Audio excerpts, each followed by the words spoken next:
Pozor, pozor! Upozorňujeme, že tento pořad není vhodný pro děti a mladistvé.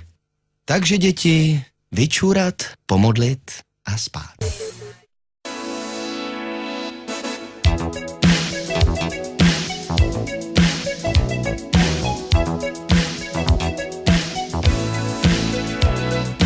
Ať je 30 pod nulou a táta naštvanej, to nevadí. Můžu mít 100 průšvihů a bejt jen nešťastnej, to nevadí. Jen když jsem teď šťastnej, že ty tu seš, mě baví.